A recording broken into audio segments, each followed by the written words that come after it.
Hello, everybody out there in YouTube land, and welcome to another session of Dungeons and Discussions with your T-shirted historian and Mr. Grimjim. Hello. Let's see. Well, before we actually started the show, we were kind of chatting backstage, and I was talking about a particular miniature product that really looked cool, and I need to save up some money for. But I really want this pretty badly after I saw it. But it is called Villainy Inks. And yeah, it's from Element Games. And it's pretty awesome. It's a set of ink that you can use to add an ink tone to your miniatures and stuff. And comes in these nice big dropper bottles. Looks really nice. And I've seen them used on another program. And I'm really excited to give them a try because it almost gives kind of like an oil wash to your stuff. And I'm seeing a lot more these days. A lot of miniature painters are starting to use oils and oil washes on all their miniatures because the transitions in the colors and the gradations are so nice. You can't get them out of regular acrylic paint. And stuff like that is so hard to do because you when we're trying to make like a gradation between colors, it really requires you to do a color layer, go back, mix a little other color in, add another, soft layer to it, then go back and mix some more color, add another soft layer, and so on until you get a gradation. You don't have to do that with oils because it naturally creates a gradation all of its own. Oils are a huge pain in the ass, though. They are. My biggest complaint about oil is the drying times and stuff, but there is a miniature painter named Marco Frizzoni, who is Italian, and man, he's pretty amazing with that stuff. He has a really good YouTube channel, has a lot of subscribers, and the guy actually won a Golden Demon not too long ago. I only really know them from painting on canvas. Oils, and they are a huge pain in the ass, take forever to dry, and if you overwork, they get very muddy very quickly. Well, I mean, I guess like anything else, it just takes time to learn how to use them correctly. But time and discipline. It's like anything else, All right, well, we're here to talk about solo gaming, which is something I think you're not a big proponent of. No, I've given it a go, found ways that I can enjoy it a little more, but to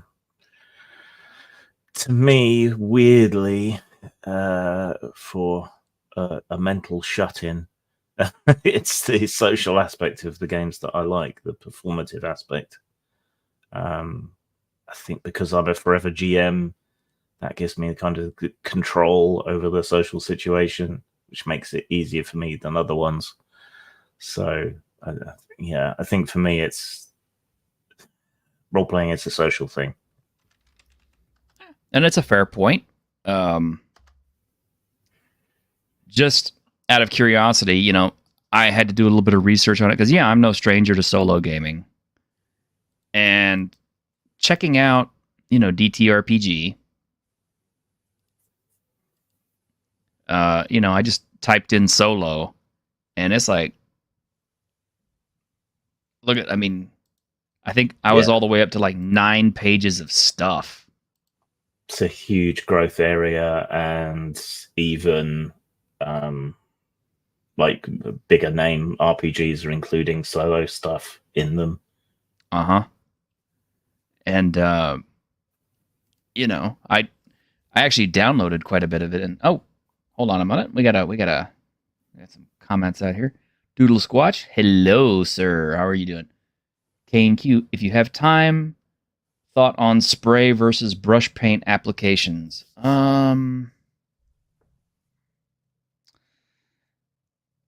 Okay, well, this is probably controversial for a miniature painter, but I don't actually own an airbrush.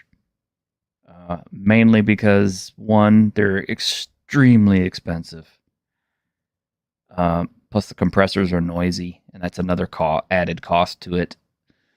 But also, I've seen all the stuff that goes into having to take care of an airbrush, how you have to like very meticulously clean it, how the needles can get bent, and all these other little fidgety fiddly bits with an airbrush. And I'm just kind of like, I don't know if I want that extra hassle. I mean, I don't think I'm particularly hard on my brushes or anything, but I really admire what people do with airbrushes. Obviously, I watch a lot of channels that use them, but I just can't bring myself to take that step. Maybe maybe someday when I get the house all to myself for the rest of my life, I can create a dedicated, paint booth and finally try my hand at airbrushing. So, but until then, I stick with the traditional brush methods. Yeah, I have an airbrush. I used to use it for projects at art college and stuff, but just as I was kind of getting into it, Photoshop took over. So all those kind of ultra realistic paint effects you could get with an airbrush were immediately superseded by technology. So, well, I will say this though: in lieu of using an airbrush, I have really developed my what do you call it? My dry brush techniques have really taken hold. So I use my dry brush a lot as a substitute for my airbrush to create gradations and things like that. I use a lot of blending. I use wet palettes, things like that, inks, shaders, all kinds of stuff. I use all kinds of other tricks to not use an airbrush, and I don't know. I think I do okay. And I have actually gotten really good at using rattle cans. So rattle can is pretty much, I know I spend probably more money on rattle cans per year, than if I had just went out and bought an airbrush. But I'm sorry, I grew up using rattle cans as a kid, and I'm just comfortable with them. I know how they work.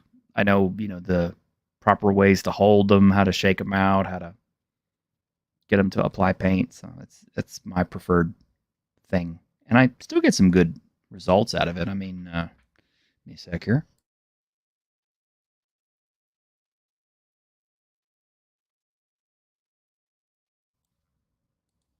Yeah, see, like this was done with rattle can, and then I just went back over it with thin layers of paint and other stuff, and I think I got pretty decent results.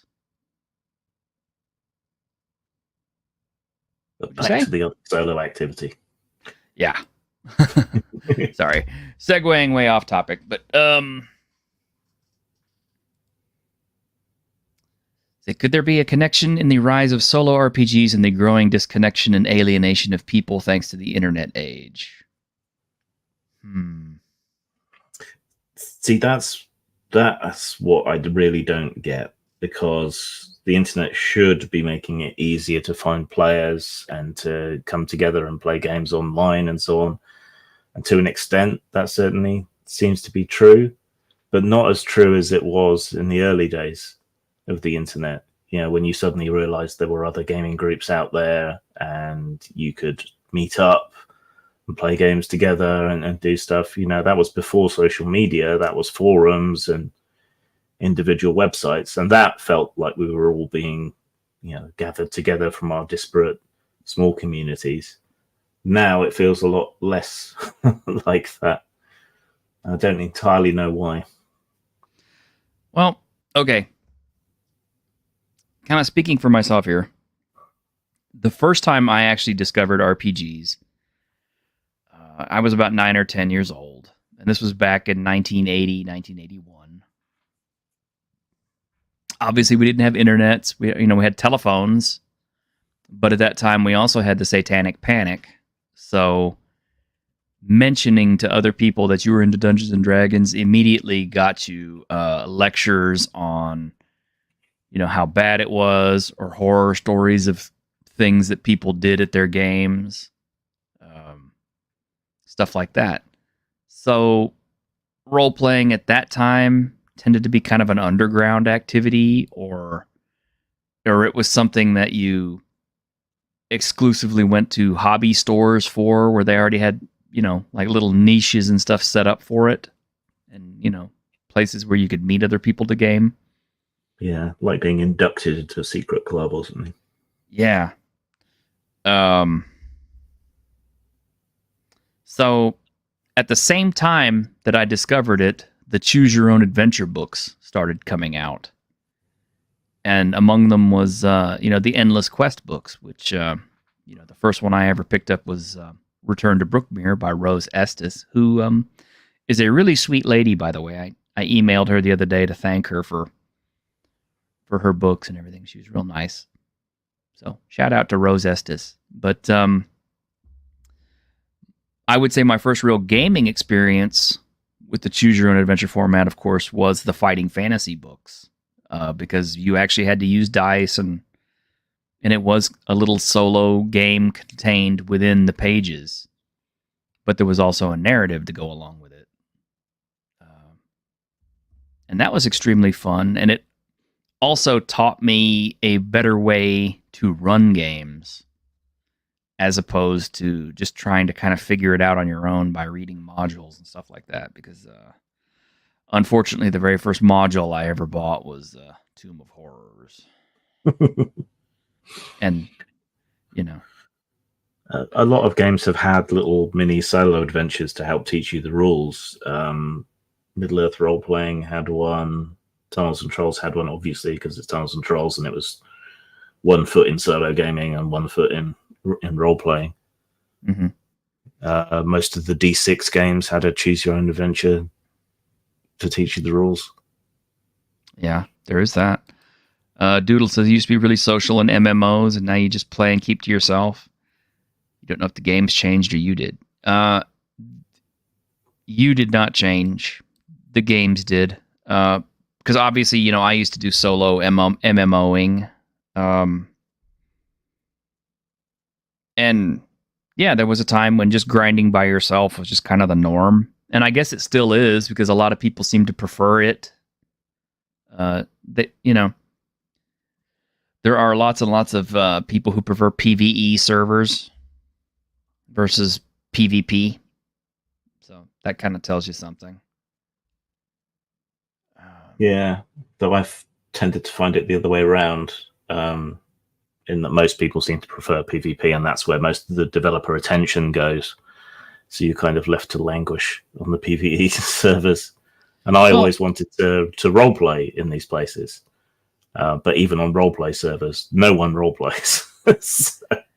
They kind of do on the roleplay servers, but not to the extent that it's meaningful or really enjoyable that much. They try sometimes, but it often feels scripted or stilted to some degree. And of course, you're limited by what the characters can actually do in the game. And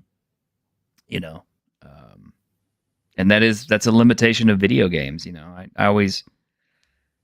I understand there's an entire genre of video games that are called RPGs, but if you compare a video game RPG to an actual sit-down TTRPG, it's night and day difference in what you can do.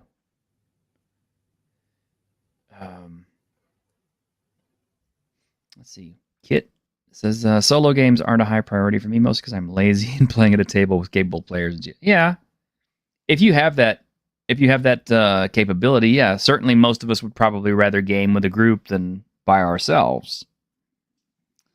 But even back in the early days, they had plenty of modules that were solo, like B2, the Ghost Lion Tower or something like that. I've got it somewhere. But yeah, that was a D&D adventure that was solo, and it was played with text blocks and things like that. And I'm going to say something that's probably really controversial because evidently I have a reputation for being controversial. I don't know what I did to earn a controversial reputation. I guess having Grim on. Yeah, having Grim on makes me controversial. I don't know. Or it's because of Venger. We had Venger on. That makes us controversial. But I have seen in the last few years a lot of these Oracle systems that are used with regular role-playing games. Like, if you want to play Worlds Without Number, solo, there's a system by Parts Per Million that uses an Oracle system where, you go from place to place and you roll on your Oracle tables for stuff that happens and all that. This is probably controversial, but I'm going to say that's not really solo gaming. It's not really solo RPGing, in my opinion. Because when you're just using a bunch of random tables like that and, generating stuff like that, it's less of a role-playing game and it's really more of a board game, isn't it? Yeah, possibly closer to something like Talisman, right? You move around the board, you draw a card to see what happens when you get to the place. Maybe you get different cards for different places that you draw from. Yeah, it's all kind of preset. But I guess they'd say that the role play in it comes from the interpretation of what happens. Well, I mean, there is that. I actually thought about producing a role-playing system using that. My initial idea was to have like a deck of tarot cards, and you'd pre-place them on locations, and you draw them to see what happens.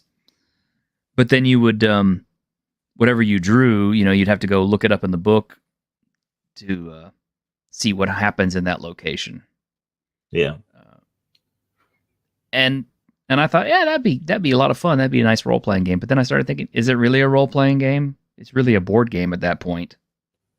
And I've seen lots of board games do something similar. You run around the board, you hit certain areas, you draw cards to see what happens, and then you even make choices and stuff. And I have a lot of board games that actually do that, and those are soloable. So, is it really a role playing game at that point?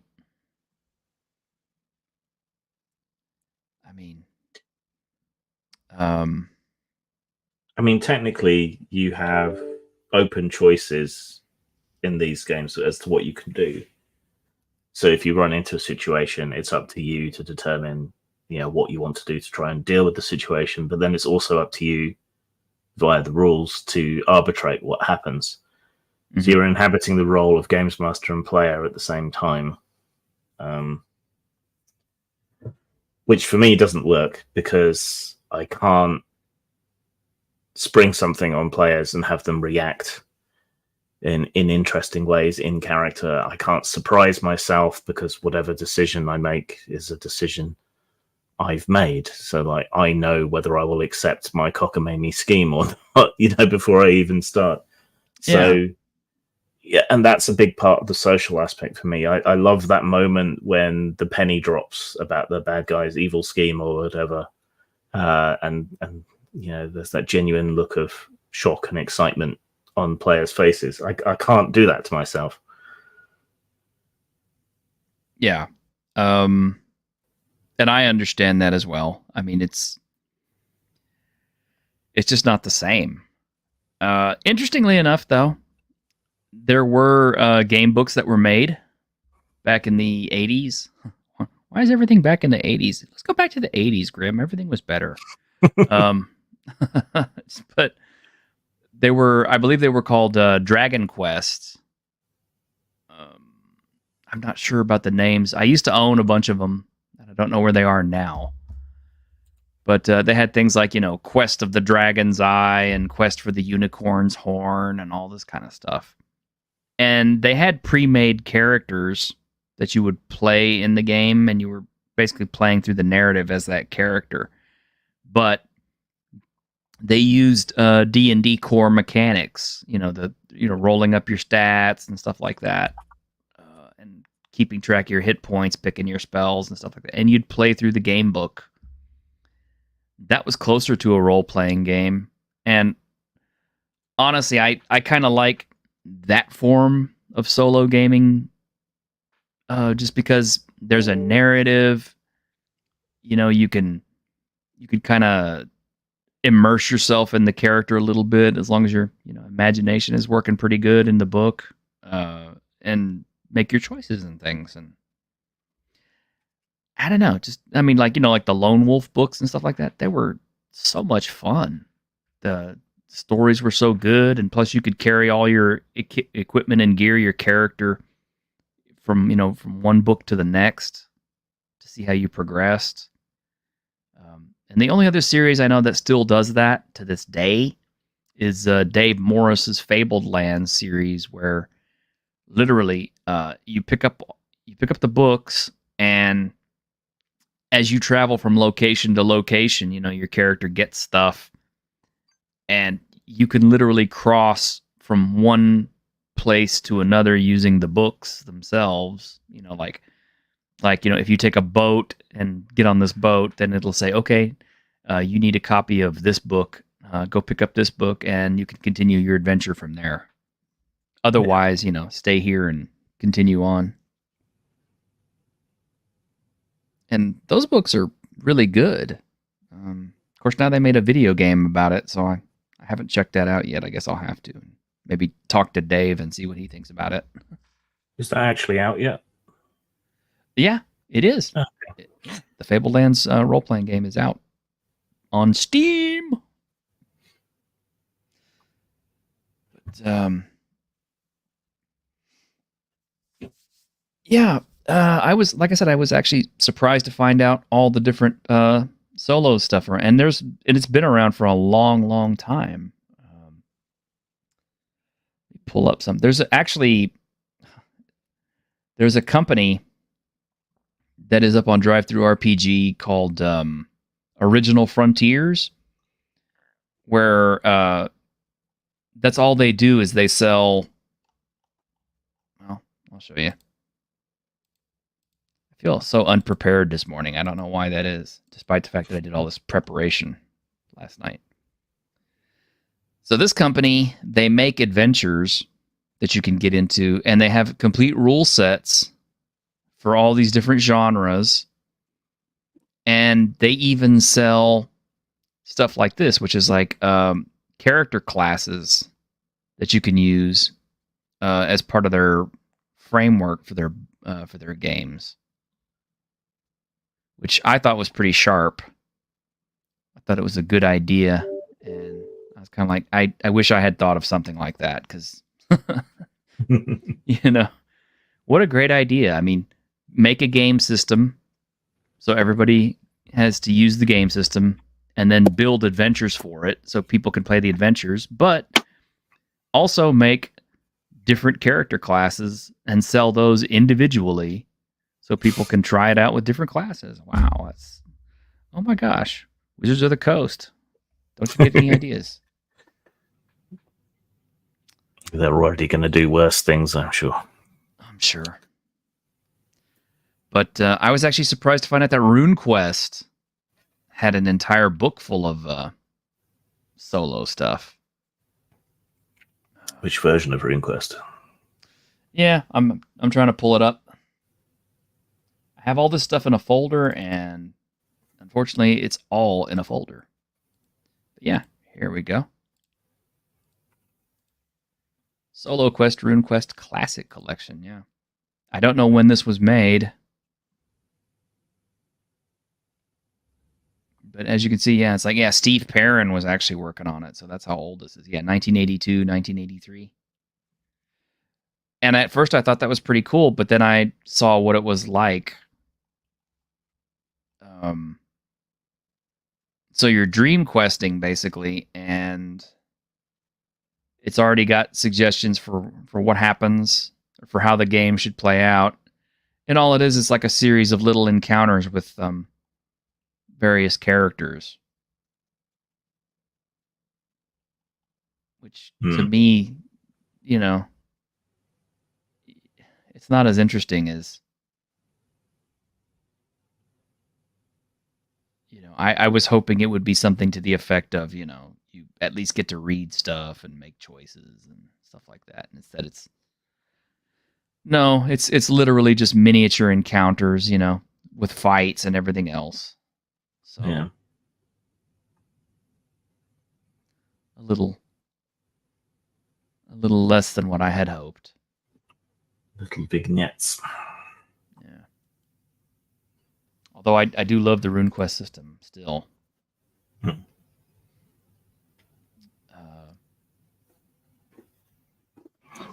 Have you done any solo gaming? As far as what?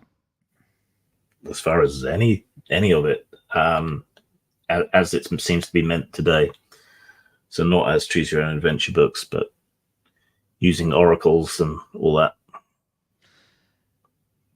Well, as it happens, our friend Alex T has a lot of solo games. You know, he has Cur Nathalis as a solo game, and I have done a little bit of Cur Nathalis because it's got cards and dice and everything else that you can play it with, and that's not so bad. It's pretty neat. And I know you've done some solo gaming stuff on your own channel with the what is it, Thousand Frontiers? Thousand Dead Worlds. Thousand Dead Worlds, yeah. Which, how is that in popularity? Is it? It was okay. I think I did. Did I do 2 episodes? Mm-hmm. Or 1? I think I did 2, and there was a 3rd one, but I just haven't had the energy to turn it into anything. So, what I found with it was that actually playing through it wasn't especially satisfying for the same reasons as we've gone over already. And I found some hinks in the system. So it was good for learning the system, and I think maybe that's a useful part of it, helping teach people how to games master and so on. But it was only really by turning it into a story and then a performance that I really felt like I got much out of it. Because I was then taking the solo game and presenting it to other people with a bunch of bells and whistles, you know, art, sound effects, all of that kind of thing. And that's what made it satisfying and interesting enough for me. But I didn't find the actual process of playing it myself that satisfying. I don't think it would be something that I would do very often otherwise, except when I'm learning a system, I already, you know, create a character for that system, run it through a combat against myself, you know, make a few rolls just to get the feel of the system.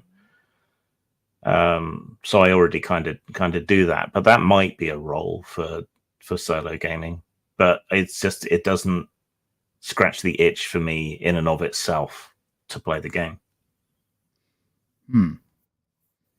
I thought you did really good with that series, and I enjoyed it.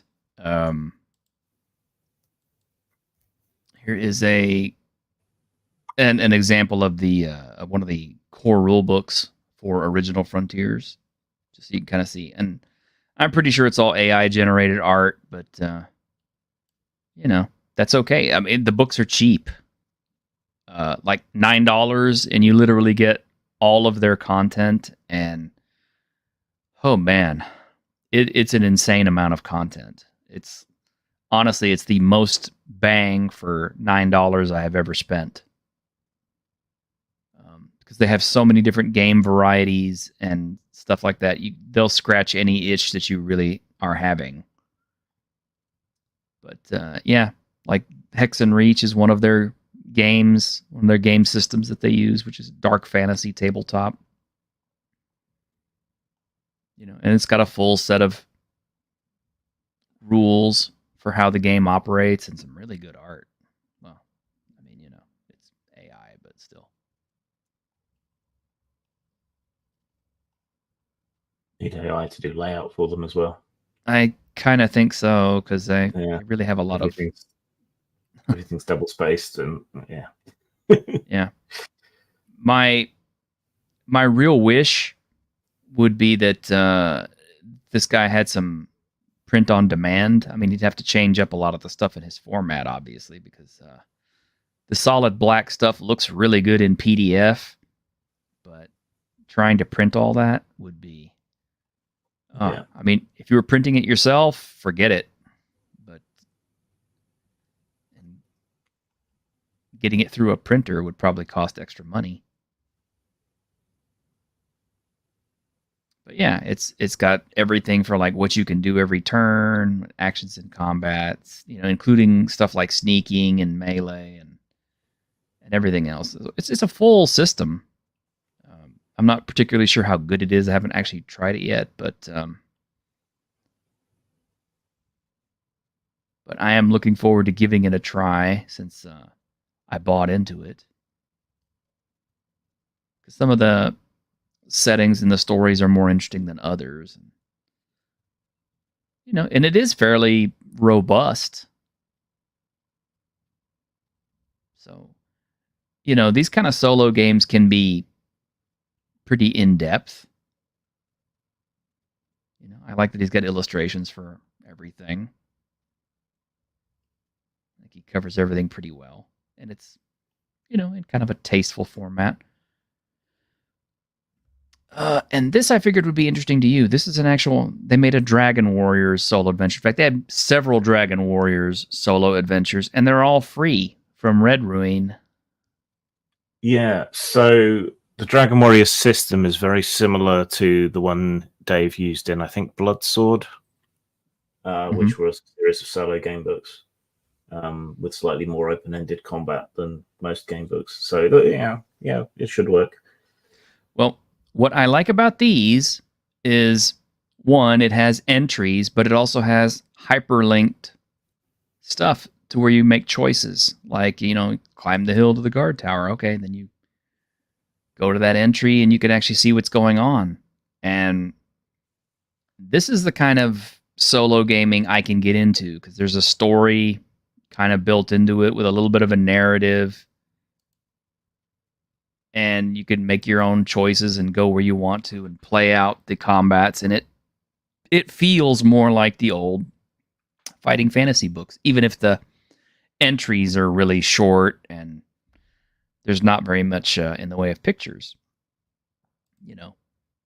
Yeah. Some full page illustrations would be really cool, but it is what it is. So that's the kind of place.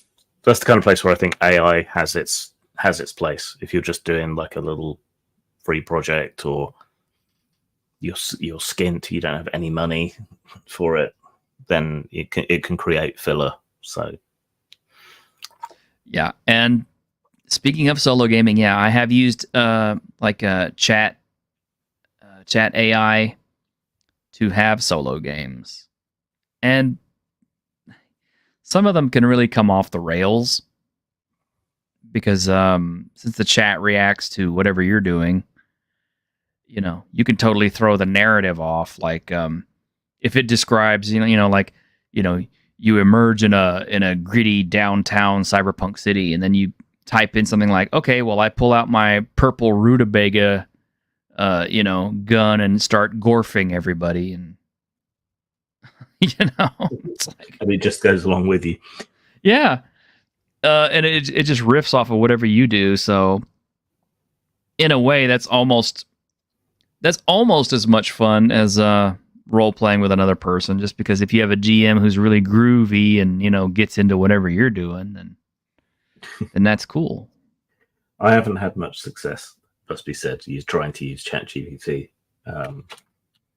for that kind of thing, because I tell it to, okay, we're going to go on an adventure. I'm playing this. Right, I'm at the entrance to the dungeon, and then like one room later, it's got to be in the treasure room. I'm like, no, it's supposed to take longer to get there. Or it gets oddly squeamish if you flirt with the tavern wench or whatever. It says, no, it wouldn't be appropriate to do that. Shut up. Yeah. Yeah, the morality system that's built into these things does tend to limit role play a bit. And I kind of think it's a hurdle to actually being able to enjoy your solo gaming experience. But I mean, if you keep it kind of simple, I guess it works. I mean, I guess the real watchword for that is, manage your expectations. Yeah. Or just use it from the prompts you get from an Oracle table to flesh them out and put them into prose or something. Yeah, like describe a room with 4 exits in an old castle that's been abandoned for 20 years or whatever, and it will shit out something slightly more palatable. Yeah. And Kit talks about, actually another appeal is journaling, turning solo play into a literary product, which is pretty much what Grimm did with his 1,000 Dead Worlds. Yeah. So, yeah, but again, it's the actual playing of the game didn't grab me that much. And it was only by turning it into something else, a story, that I got anything out of it. So, yeah, it feels like I could have done that with less steps by just writing a story. Because I neglect my other writing quite a bit anyway. So. Yeah, and I mean, okay, there is, of course, people will probably, gripe about this for me saying this, but I know that the entries form of solo gaming, where you read an entry and then you make a choice and you flip to that page and resolve whatever's going on that page. I know people will probably say, well, that's on rails. That's railroady. Yeah, it kind of is. I mean, because you're kind of stuck in the narrative that whoever it is created for you. But depending on the writer's ability, it can really be fun and you can lose yourself in it. I mean, like, I read a really bad solo game book. Because when you start the adventure off, the author decided to tell you everything about your character before you even began, which I thought was a huge mistake. So I'm kind of like, why are you telling me what my character is? What if I don't necessarily feel that way? Why am I locked into this? And then, of course, every time you would make a choice, he would give you background on what your character does and how they feel and all this. And I'm just kind of like, no, you don't tell me how I feel. Yeah. So in the solo game books and so on, where you get a paragraph of description, right? You listen to the description, you get a sense of the place, you get a feel for the place, you understand its descriptors and so on, and you filter out the pertinent information, like what are the exits like, and any other descriptive data that goes along with those. Whereas with the solo gaming, you're rolling on a table. The table might tell you the size of the room, how many exits there are. Maybe there's even a table for a couple of little odd features about the room, but you then have to take that raw information and turn it into a picture in your head without any of the picturesque writing, and then just go straight back to the pertinent information again, unless you're presenting it to someone else. So it's just to me, it's fundamentally unsatisfying. Yeah, and I do want to point out too that this is how early modules were written too. Yeah. Like if you go back and you look at like some of the early stuff, especially like from Judges Guild and all that, they don't have full-on room descriptions and what's in it and everything else. all it has is basically it has like a big giant map of the dungeon, and with numbered entries for all the rooms. You go to that number, and it tells you, like bedroom, and then the contents is going to be like, one white, and what the treasure is. Yeah, you enter a 10 by 10 room, and orc is guarding a chest. Well, it's not even that not detailed. Even that. Yeah, it's not even that detailed. I mean, yeah, that's more like a basic game. But no, I mean, literally, it's like the entries will be like, bedroom, one white, treasure equals, X amount of gold pieces and, a gem or something. Yeah. It doesn't give you any description whatsoever to work with. So the GM literally has to paint everything for the player. Yeah. So that's the one thing I think the solo games are really, really good for, is kind of training games masters when you don't necessarily have any players around, because you can put yourself through the rules at least, and the information that the tables and that throw up, you can practice turning that into useful descriptions, because you're going to have to come up with descriptions for all kinds of shit when players go exploring or go outside the bounds of the adventure or poke around somewhere you're not expecting them to, or if you didn't have anything prepped to that session, you're going to have to come up with a lot of stuff on the fly. So it's really useful in that kind of Mad Libs or whose line is it anyway sort of, here's 3 adjectives, now describe a dungeon sort of way. Yeah, exactly. And like I said, that's why I thought the old choose your own adventure books, like Fighting Fantasy and Lone Wolf and all that were really great, because not only did they give you a narrative to work with, but they were good at describing what you see in a really interesting way. And then depending on how you interacted with stuff, it could also tell you, in clever ways, like what the results were of your fiddling with stuff. Yeah. And that was, really integral to training me as a DM out of, the killer DM phase. And they were concise too. I think that's something that's been lost in official modules. You often find whole pages of text that you're supposed to read out, exposition dumps and things. Whereas the old Choose Your Own Adventure books, due to the sort of constraints of the format and so on, they were a lot more terse, much more efficient with the language. Mm-hmm. But still, they still add enough prose to enjoy it. Yeah. And the illustrations. And the illustrations. Oh man, I forget which Fighting Fantasy book it is, but there's an orc toilet in one of them that I will never forget. That is sorcery book. Is it? It's sorcery book 3, I want to say. Right. And it's a John Blanche illustration where it's got like a rat uses a towel, and it says like, wash your hands after using this towel. Yeah. and then it has graffiti on the wall, like, here I was. Was I here? Yes, I was. I love that, man. God, I miss John Blanche illustrations. And I miss the sorcery series. I miss all the Fighting Fantasy stuff. But I think Steve Jackson actually came out with another one not too long ago. Yeah, and they've put a whole bunch of them on mobile as apps, and there's updated versions of them as adventures for various systems. So. Yeah, and I'm going to talk about that next. But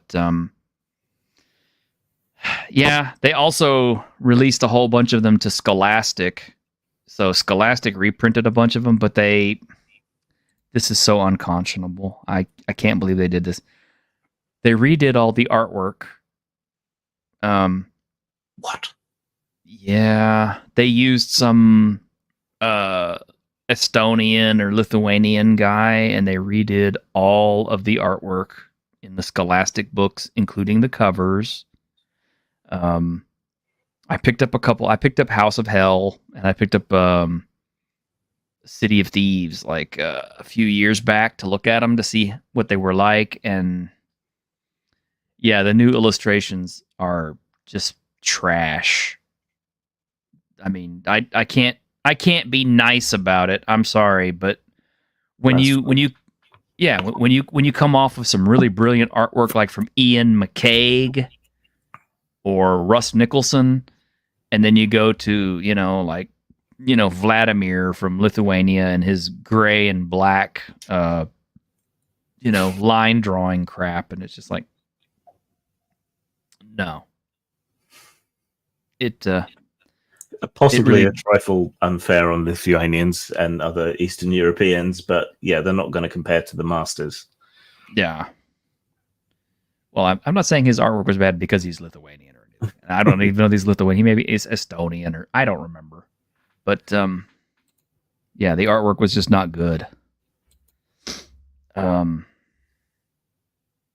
it really deflated me because I'm like, if this is what the new generation is going to read, and with this kind of illustrations and all that, then yeah, they're going to tune out pretty quick.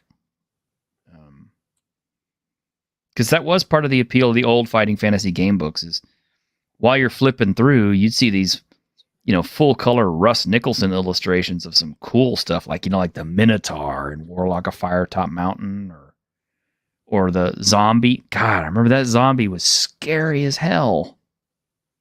When you're 10 years old and you see that, you're flipping through your pages of Warlock trying to get to your next page, and that thing is staring at you.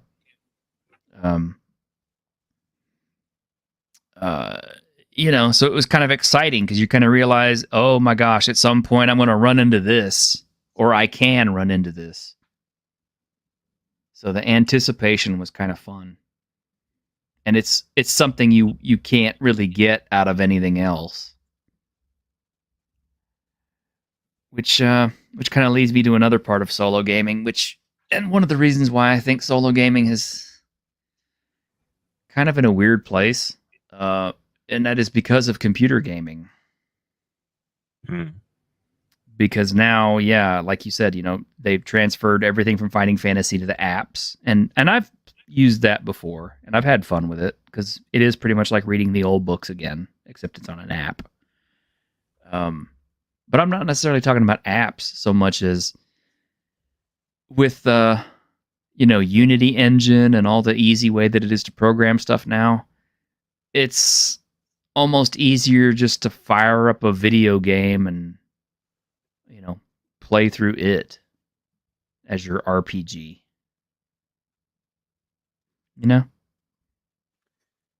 Yeah, I guess the argument would be the same as it always is there, in that role-playing games, even solo ones, are far more open-ended. You can do whatever you want within the bounds of reason and the capabilities of your character, whereas computer games can't possibly anticipate everything.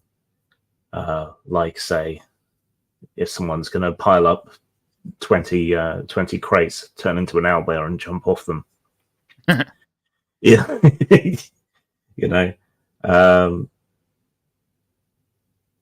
So I think solo games certainly still have an edge over choose your own adventure books and computer games that way, in that they're very open.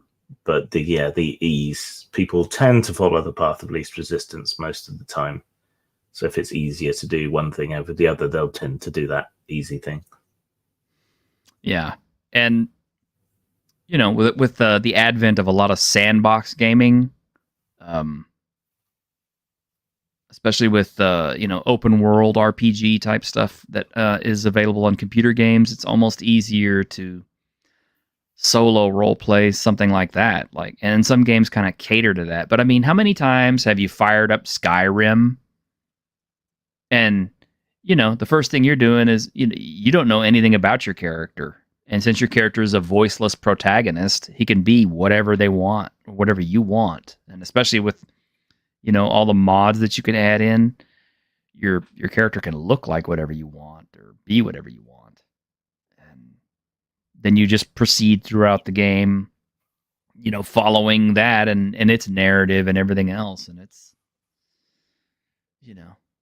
just as good as any solo RPG that you could pick up. I mean, arguably, it's probably more fun than even the old game books and stuff, which is sad. But except again, it won't let you go off on one so much unless someone's gone to the effort to program in extra things and they happen to align with what you like. If you're solo role playing, you can just stop a random passerby in the street and engage in a proper conversation with them if you want. Of course, you're making up both sides of the conversation, but at least it's there. Or you can come up with novel ways to solve problems that aren't allowed for in the physics of the computer game, and so on.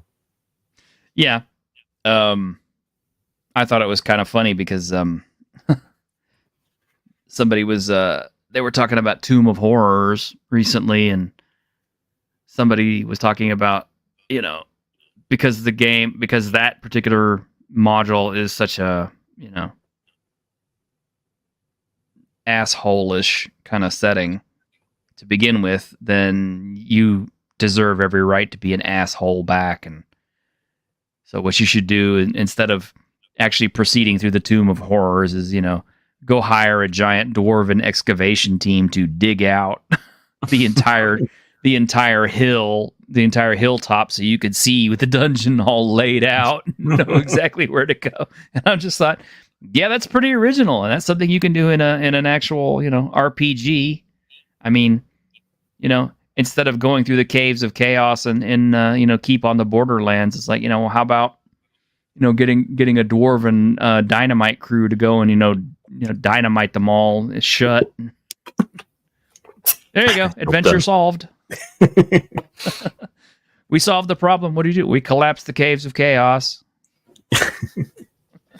That's one of the things I like about Goblin Slayer still, is his pragmatic solutions to dungeon problems. Yeah. And that's all, that's fun for all those animes, generally speaking, is the characters either always come up with an overpowered solution or something simple like that. Yeah. And that is something that you can only do with the TTRPG with other people. I mean, yeah, you could with your Oracle cards and everything else, like, okay, I encounter, 7 orcs in this place. Okay, well, the narrative in my head is, rather than my character running into those orcs and fighting them, I'm going to dig out a very large pit, and then, I will, roll to see if the orcs all fall into it and die. I mean, that's the only thing you could say about solo role playing, with oracles and stuff like that, is you're free to make up any narrative crap that you want to explain your way out of how you got through it. Which to me is a little bit disingenuous, because it becomes a case of you're almost power gaming, the solo game. Yeah. So again, that's where it comes in to its own as a sort of games master training tool, I think. Mm-hmm. Would I let someone else get away with this nonsense if I was running the game for them? No, probably not. So I won't. I won't let myself get away with it, because digging a huge pit near to some orcs, they might notice. What?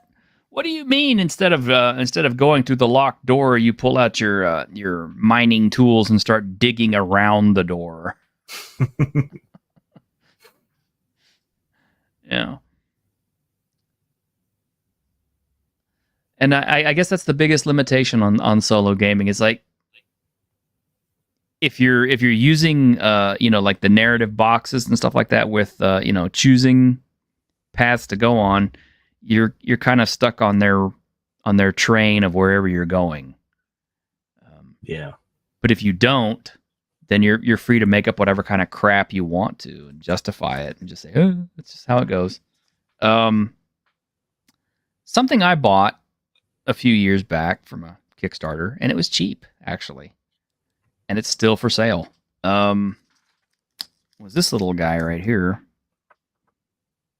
And it is a complete self-contained game. Is that Korg, Rorg, or Forg? Korg. Yeah.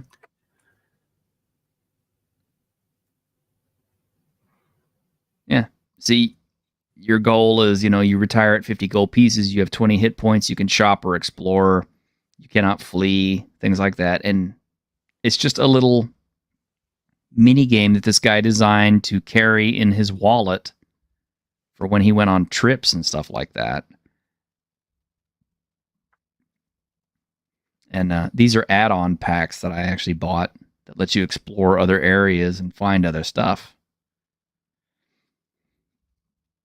Now, this is a form of solo gaming. It's very simple, but it is a solo game. It's self-contained. Now, I mean, some smart person out there could always make the observation, well, why don't you just put that on an app? Well, because you actually get to physically roll dice with this, and you could keep a notepad and just, play with it and have fun and everything. But again, whatever narrative you want to come up with for why you ran into a lizard man and had to fight them, that's up to you. I've also seen, and I actually own a couple of little solo gaming map books where you literally you use your the map path and you trace your way through, and every time you hit like a certain icon, you have to resolve whatever that icon is. Like if it's a treasure chest, you get to see what treasure you got, or if it's a monster, you have to pull up a monster encounter, or subtract a hit point or whatever. Those are interesting, but they completely lack any kind of narrative structure whatsoever. So you don't necessarily know what kind of monster or why. And, and I've seen some stuff like this too that is printable for free. And again, it's like fun little mini game type stuff. And I guess you could consider it to be like a form of solo gaming, but at that point, doesn't it really just kind of become just a tabletop game? Right? Because you're just moving pieces around on a board, and then you're rolling dice to resolve encounters. Not much different than Monopoly, I guess. Slightly better and less likely to end up in a fight, I think. Yeah, I've never tried to solo play Monopoly, but I guess you could do it. I mean,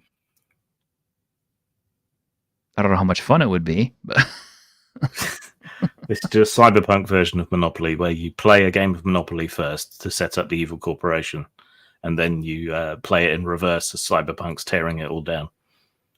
Hey, that's not a bad idea. We should build that for a game. We totally should do that, Grim. Okay. But we're at our hour. I don't know. Do we have much more to add on? This feels like kind of a topic that, I don't know. It seems like it's largely kind of preferential depending on what people want to, what they want to do. And hey, Delver, no, we're not actually in here playing D&D. We're actually talking about solo gaming. Some people are really into it, and like I don't want to piss in their cornflakes or anything. No. Like if they enjoy it, fine. And I've found ways to make it slightly more enjoyable for me, though they're a bit too much like work. Knock yourself out. And I do think they have a place in learning systems and learning to be a good games master. I think they're a useful learning tool, but they're just not for me. I don't think. Yeah, well, and for me, like I said, the Oracle systems of just rolling dice and then arbitrarily figuring out where you go and how much you have to use and all this kind of stuff. It just lacks narrative structure, and to me, it seems a lot less interesting than the actual adventures where you could pick it up and and it's got, narratives already written in and choices for you and all that. And okay, I mean, yes, that may be more railroady, but I don't care. I guess I like to ride the choo-choo a little bit. Yeah, and the game books have limited replayability as well, I think.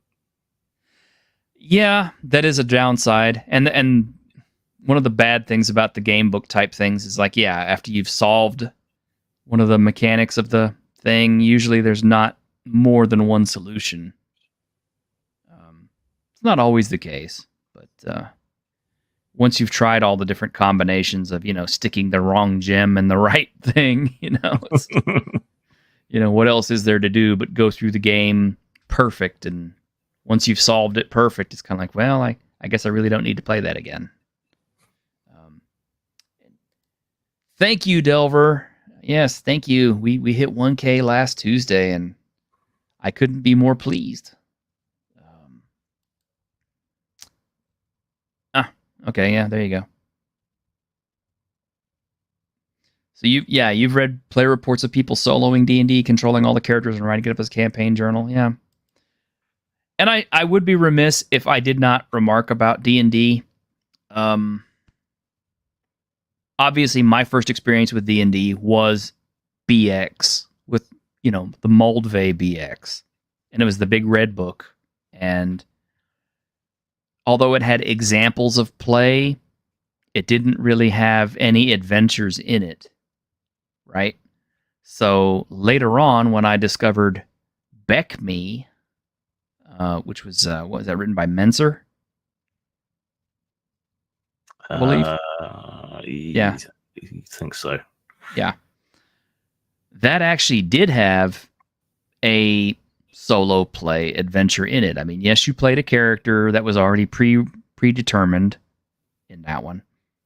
But yeah, you played your fighter character through, and you got to meet the cleric girl, and that bastard kills her, and and it's probably one of the most notorious / infamous things that everybody remembers about Menser Beckme is that she dies, and and I think Menser put that in there as to tell players, it's like, yeah, death happens.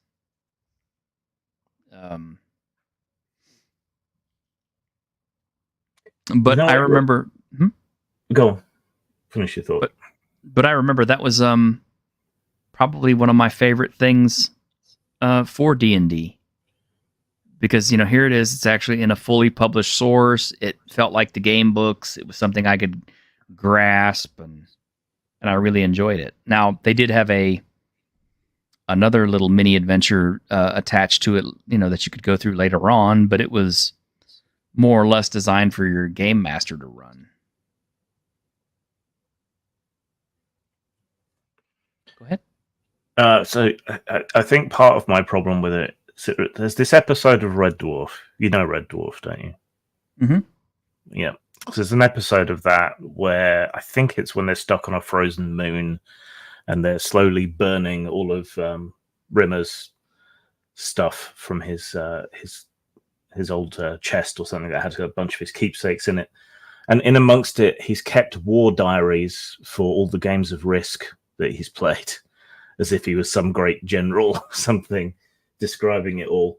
And I think the kind of waft of sadness that accompanies that seems to have seeped into my perception of solo play somewhat.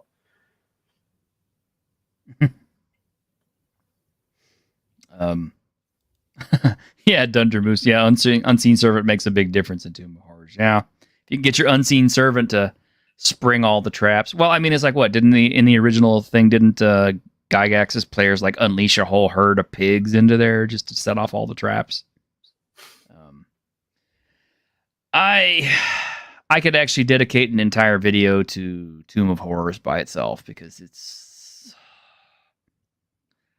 honestly it's my least favorite adventure ever published. But it's the fuck you dungeon. It is. It really is. But yeah, Dunder Moose, yeah, Decanter of Endless Water and Time, or Or better yet, just bring in a dwarven excavation team, dig out the entire hill, the entire tomb, just uncover the whole thing. It might take a few years, but eventually you can uncover the whole thing, discover the layout, and get to the treasure room, right? If you're going to talk Tomb of Horrors, I want it. Well, okay, maybe another time. Tonight, it's we're still talking about solo gaming. And yeah, just kind of like the bottom line is, I guess there is a lot of variations on solo gaming, whether you choose to do it on a computer, whether you use a chat AI, whether you used oracles, or whether you're like me and you just kind of like the old entries system where it actually has a narrative flow and descriptions and stuff that you can get into. It's a niche, but I think most people will agree that it's probably a lot less fun than actually having at least one or two other people to game with, or having an actual DM that you can riff off of. Because, in the bottom lines, if you have a game book, you can't choose to, instead of trying to open the door, you can't choose to, break out the pick and shovel and everything and just, dig out the wall next to the door and avoid the door that is trapped, like you can in a role-playing game.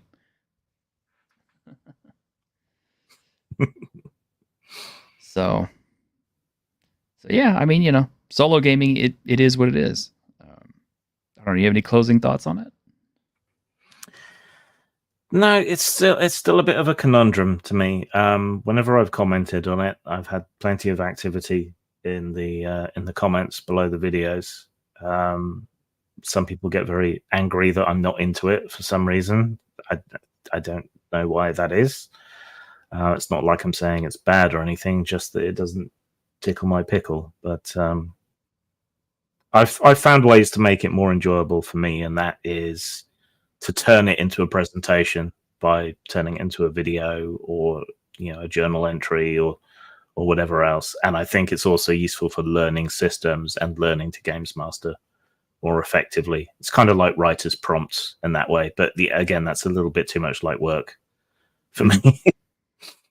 What about you? And interestingly enough, and I know this is something you have done, but I've seen other channels doing this, like on Twitch. But I've seen people pick up the old game books, and one person will basically act as a GM and read out the text descriptions, and the other person basically plays his responses. See, that's actually how I got into role-playing. I used to read the solo game books with a friend. One of us would read the text and adjudicate the rules. The other one would make the decisions. And that's how we would spend our lunchtime at primary school. And that actually seems like a better way of being able to reuse your game books if you've already beaten them a few times. Yeah. But yeah, I mean, as for me, yeah, it's got to be a narrative book. And the nice thing is they're kind of coming, well, I don't know if I want to say they're coming back into vogue, but certainly I've been seeing more of them lately. Give me just a moment. Go ahead and talk. Yeah. There does seem to be a bit of a trend for doing them. I did one somewhat recently, but it's pornographic, so you might not want to play it. But there you go. I've tried to do others in the past, and there's a lot more work in them than you think. I found using a program like the one for Twine for doing text adventures, very useful for just laying out your solo adventure, because you can label all the boxes with the numbers, and it'll throw arrows up to show you where the decision trees all go. So yeah, if you want to write one of these things, that's a good way to do it. And now I'm out of things to say. That's fine. T-shirt, better hurry back. Blah, blah, blah. I'm good. I'm here. Delver, yeah, Fighting Fantasy is back, dude. They just published a new book not too long ago. Steve Jackson did.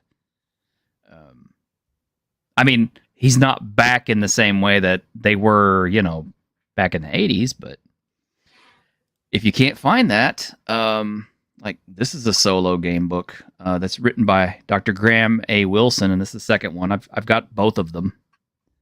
But yeah, this is an impressive tome. I mean, look, that's like almost 3 finger joints right there, thick.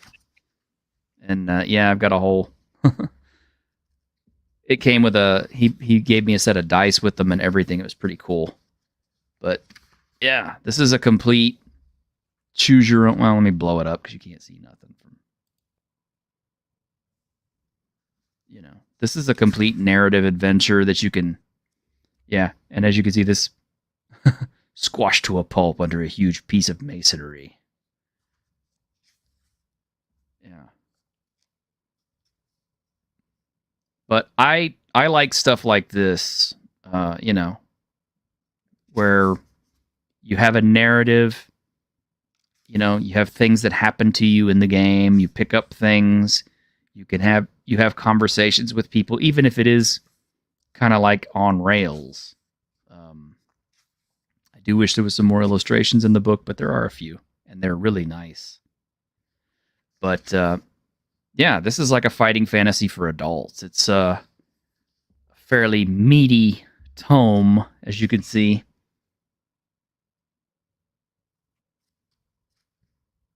And has well more entries than the old fighting fantasy books, because, the old ones used to stop at 400. And I think it was funny because I don't remember if it was Dave Morris or if it was somebody else who said that when they were writing these things, it didn't matter how much how much content they actually had for the books. They always stretched descriptions and entries to always equal 400 until later on. I think they actually got to some other books that went further than that. Yeah, you'll always find some bridging passages where it just describes something and then tells you to turn to another page without any choices. Mm-hmm. So that's how they made the filler. Yeah. And actually, I think there was actually a page or an entry or something like that at one point that was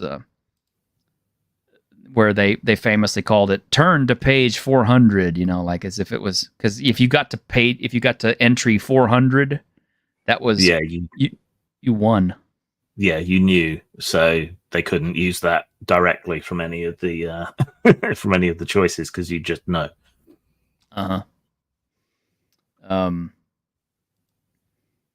Is it like Sorcery where you have full stats and so on, or is it just a narrative choose your?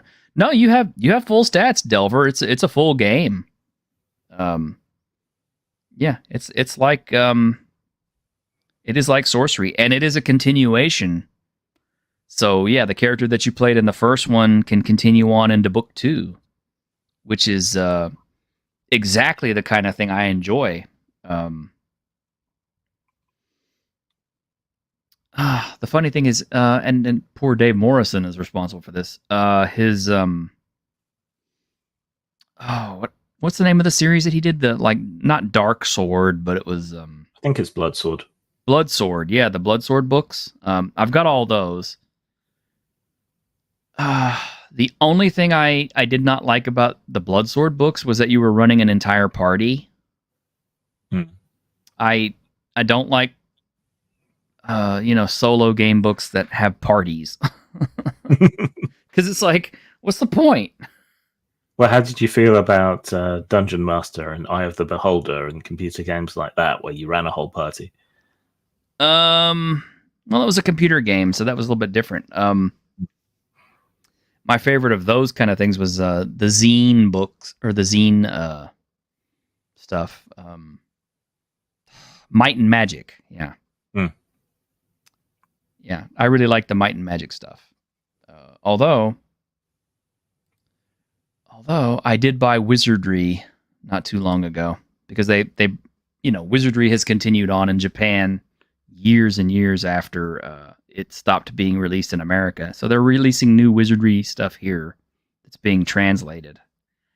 Cool. And yet, even though Wizardry is a complete party solo thing, it's actually somewhat less interesting than, your game books. Mainly because there's very large swaths of the game where you're just walking around and grinding.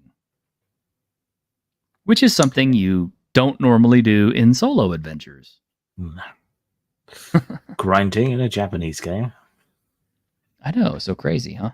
I know, worse in Korea. Oh. Dungeon Delver, your soul, DM me the titles, please, you want. Okay. Just, yeah. It's book 2. The series is called Rise of the Ancients.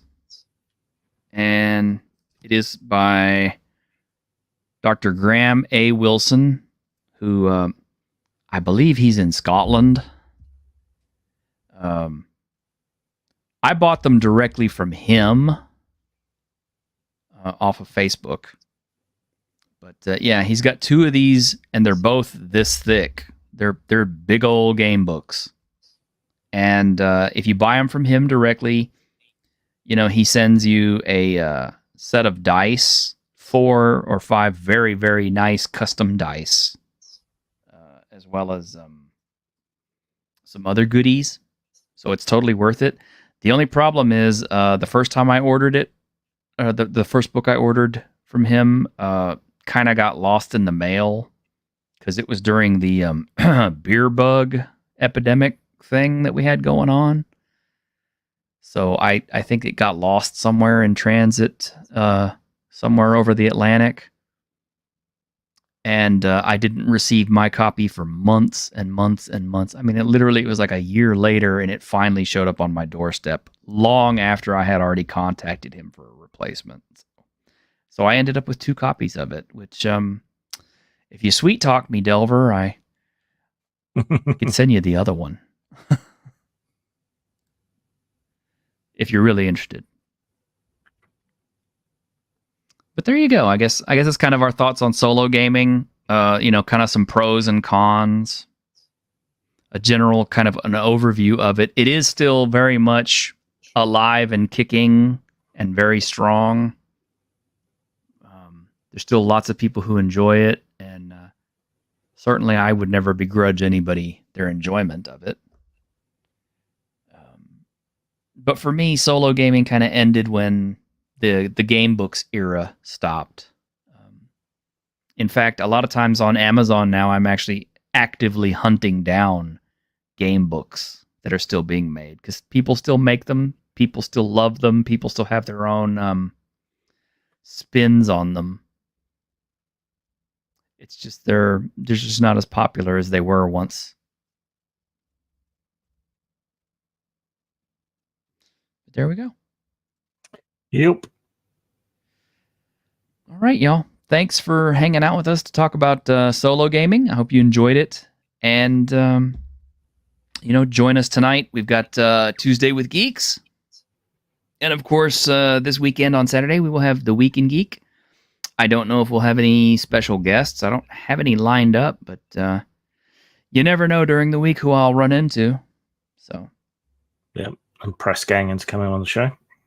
Yeah, well, I mean, I only had to, bribe McCree's to come on. Hey, we'll shill your stuff. Huh? How big? How big a bribe does he need?